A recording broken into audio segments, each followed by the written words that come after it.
আজ আমার গপু সোনার জন্মাষ্টমীর কিছু ভিডিও তোমাদের সাথে শেয়ার না করে পারলাম না।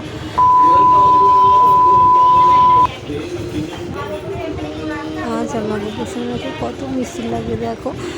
আজ ওকে অনেক সুন্দর করে সাজানো হয়েছে, তাই তোমাদের সাথে শেয়ার না করে সত্যিই পারলাম না। দেখো আমাদের সব আয়োজন শুরু হয়ে গেছিলো, তারপরে হোম হচ্ছে। হোমটা হওয়ার পরই ভালোভাবে আবার পুজো হবে।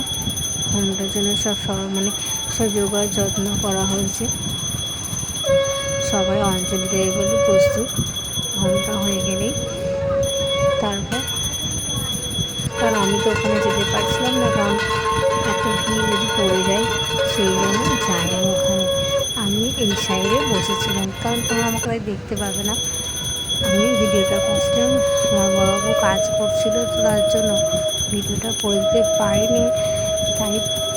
তাই তোমাদের যতটুকু পেরেছি ততটুকু আমি শেয়ার করছি।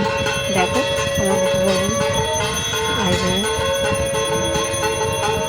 হোম হচ্ছে। হোম হয়ে যাওয়ার পর তারপর তোমরা দেখতে পাবে হোম আরতি হচ্ছে। এরপর তোমরা দেখতে থাকো ভিডিওটা সম্পূর্ণভাবে, তাহলে বুঝতে পারবো আমার গপুবাবুর জন্মদিনে মানে জন্মাষ্টমীতে কত সুন্দর আয়োজন করা হয়েছিল আর কত সুন্দর করে পুজো দেওয়া হয়েছিল।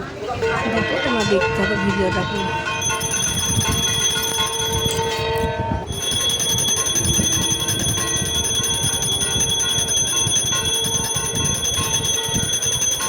আর একটা কথা কি, আমার এটা তো আমাদের বাড়ি না, এটা আমার ননদের বাড়ি, মানে এটা আমার দিদি ভাইয়ের বাড়ি।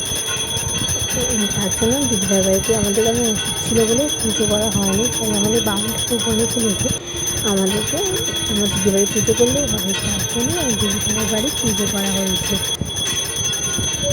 দেখো কত সুন্দর করে বেলুন দিয়ে করে, কি সুন্দর না লাগছে আমার বলতে। আর জামাটা খুবই সুন্দর লাগছে আরও পরে ওঠে।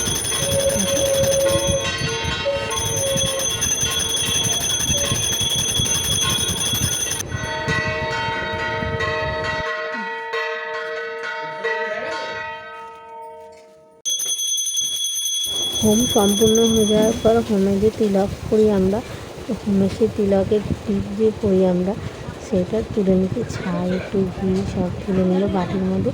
তারপর আমরা একটা একটু করে সবাই মিলে টিপ করবো। ব্যাস অঞ্জলি দেওয়া হয়ে গেছিলো। এবার যার নামে সেই উৎসর্গ, ওই তার নাম নিয়ে উৎসর্গ বউর কাছে উৎসর্গ করা হলো তাদের নাম নিয়ে। এবার দেখো কত আয়োজন করা হয়েছিল আমার গপু সোনার জন্মদিনে। দেখো আর কি সুন্দর লাগছে, সত্যি বলছি, বিশ্বাস কর। তোমরাও দেখো কত সুন্দর লাগবে। তো দেখে বলো কেমন হয়েছে, আর সাবস্ক্রাইব করতে ভুলো না। বাই।